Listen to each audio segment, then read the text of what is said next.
Hello friends, welcome to our YouTube channel. आज के इस वीडियो में हम क्लास 8 के चैप्टर 3 के कीवर्ड्स को डिस्कस करेंगे। इसका नाम है सिंथेटिक फाइबर्स एंड प्लास्टिक्स।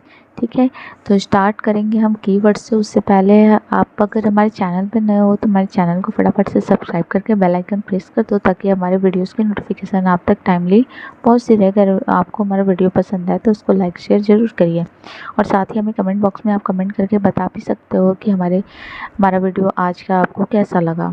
ठीक है, और कोई भी डाउट हो तो आप वहाँ पे कमेंट बॉक्स में इजीली पूछ सकते हो। ठीक है, तो बिना देर किए स्टार्ट करते हैं। फर्स्ट है keyword acrylic. What is acrylic? Acrylic is a synthetic fibre. ये एक सिंथेटिक फाइबर है। आपको पता है कि फाइबर जो होता है वो दो टाइप के होते हैं, एक नेचुरल फाइबर, एक सिंथेटिक फाइबर। नेचुरल जो हमें नेचुरली मिलता है, सिंथेटिक जो आर्टिफिशियल फाइबर्स होते हैं। Acrylic fiber appears to resemble wool and is used to make sweaters, shawl and blankets. ये जो होते हैं ये ऊन की तरह दिखाई देते हैं, और ये जनरली स्वेटर, शॉल और ब्लैंकेट्स बनाने के काम आते हैं। नेक्स्ट कीवर्ड है artificial silk. What is artificial silk? Artificial silk is a man-made fibre obtained by chemical treatment of wood pulp. ठीक है, ये जो लकड़ी की छाल होती है वो उसका जब केमिकल ट्रीटमेंट किया जाता है तो उससे ये बनता है। ये जो है ये मैन-मेड फाइबर में आता है, मतलब आप इसको एक तरीके से सिंथेटिक फाइबर कह सकते हैं, जो कि लकड़ी के पल्प्स से उसका जब केमिकल ट्रीटमेंट किया जाता है तो उससे बनता है। Artificial silk is also called rayon.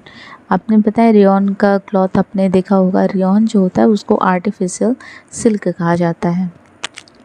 Next है nylon. Nylon is a synthetic fibre. Nylon भी क्या है? एक सिंथेटिक फाइबर है। ये हमें नेचुरली कहीं से नहीं मिलता, ये मैनमेड होता है। ठीक है, it was the first fully synthetic fibre made from coal, water and air. ठीक है, ये पहला पूरी तरीके से सिंथेटिक फाइबर है जो कोयले, पानी और हवा के द्वारा बनता है। ठीक है, क्लियर है। नेक्स्ट कीवर्ड्स है plastic. Plastic is a synthetic material. It is also a polymer like synthetic fibre. ये भी एक प्रकार का सिंथेटिक फाइबर ही है। ठीक है, plastic is easily mouldable, can be shaped in any form, can be recycled, reused, coloured, melted, rolled into sheets और made into wires. Plastic जो है इसको ईजिली माउल्ड कर सकते हैं। माउल्डेबल मतलब इसको हम पिघला के कोई दूसरी चीज़ बना सकते हैं। इसको कोई भी हम आकार दे सकते हैं। इसको हम रिसाइकल कर सकते हैं, मतलब एक बार कोई चीज़ टूट गई तो उसको फिर से हम पिघला कर फिर कोई नया चीज़ या खिलौना वगैरह बना सकते हैं।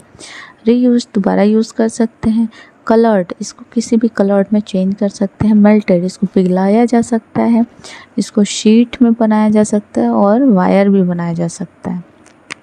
ठीक है, अगर आपको इसमें कोई भी डाउट है तो आप बेझिझक कमेंट बॉक्स में कमेंट करके पूछ सकते हो। Polyester. Polyester is a synthetic fibre. ये भी एक प्रकार का सिंथेटिक फाइबर है, used for making dress material. ये ड्रेस मटेरियल के बनाने के काम आता है। आपको पता है पॉलिस्टर का कपड़ा काफ़ी मोटा होता है। Polyester does not gate wrinkled easily. और एक चीज़ कि इसमें सिकुड़न नहीं पड़ता है, रिंकल्स नहीं पड़ते हैं। Remain crisp and is easy to wash. ये ईजली वॉशेबल होता है। ठीक है, next keyword is polymer. Polymer is a large single unit of combination of many small single units. ये जो कई सारे स्मॉल सिंगल यूनिट्स जो होते हैं उनको कंबाइंड करके एक लार्ज यूनिट बनाया जाता है। ठीक है, नेक्स्ट है polythene. What is polythene? Polythene is an example of thermoplastic. It is used for making commonly used polythene bags. अब आपको पता है कि आप बोलोगे कि प्लास्टिक, पॉलीथीन, इस सब में क्या डिफरेंस है।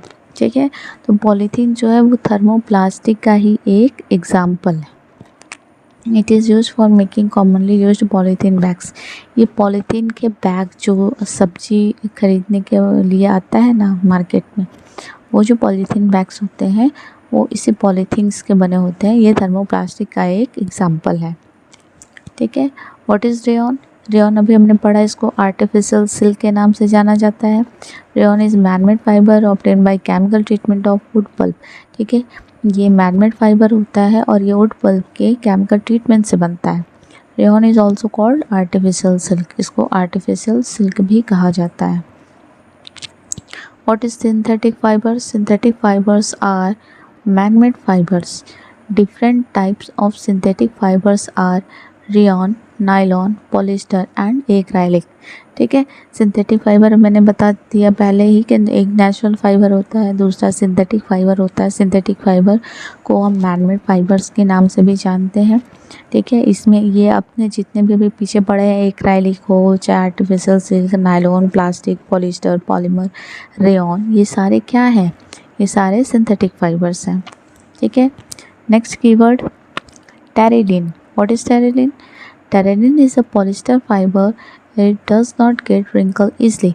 ये भी पॉलिस्टर की तरह ही होता है और ये पॉलिस्टर फाइबर ही है और इसमें भी रिंकल्स नहीं पड़ते हैं और ये ईजली वॉशेबल होता है। तो what is thermoplastic? Plastic that can be bent easily and deformed during heating are called thermoplastic. Thermoplastic वो होता है जिसको हीट करने के बाद ईजिली किसी भी शेप में डिफॉर्म किया जा सकता है। ठीक है, जैसे पॉलीथीन हो गया, पीवीसी हो गया। ठीक है, ETC। नेक्स्ट है thermosetting plastics. Plastic that are molded once and cannot be softened again by heating are called thermosetting plastics। ठीक है, ये जो होते हैं ये हार्ड टाइप के प्लास्टिक होते हैं। अगर आपने इसको एक बार हीट कर दिया तो ये दोबारा सॉफ्ट नहीं होते हैं। ठीक है, इसको क्या कहा जाता है? थर्मोप्लास्टिक। जैसे बैकेलाइट होता है और मेलामाइन होता है, ये दोनों एग्जाम्पल जो होते हैं इनको। ये जो बैकेलाइट होता है ये जल्दी टूटता नहीं है, काफ़ी हार्ड प्लास्टिक होता है। ठीक है, इसी के साथ आज का ये चैप्टर ख़त्म होता है। यहाँ पे आपको सारे कीवर्ड्स एक्सप्लेन कर दिए गए हैं। इससे रिलेटेड अगर आपको और कोई क्वेरी है तो आप कमेंट बॉक्स में कमेंट करके पूछ सकते हो और मैं ट्राई करूँगी कि आपको जल्द से जल्द इस चैप्टर का भी एक्सप्लेनेशन मिल जाए। ठीक है, तो हमारे चैनल को ज़्यादा से ज़्यादा शेयर करिए और पसंद आए तो लाइक करिए और हमें कमेंट बॉक्स में भी कमेंट करके बताएं कि आपको हमारा वीडियो कैसा लगा। ठीक है, आज के लिए बस इतना ही, मिलता है नेक्स्ट वीडियो में। तब तक के लिए thank you, take care and good bye.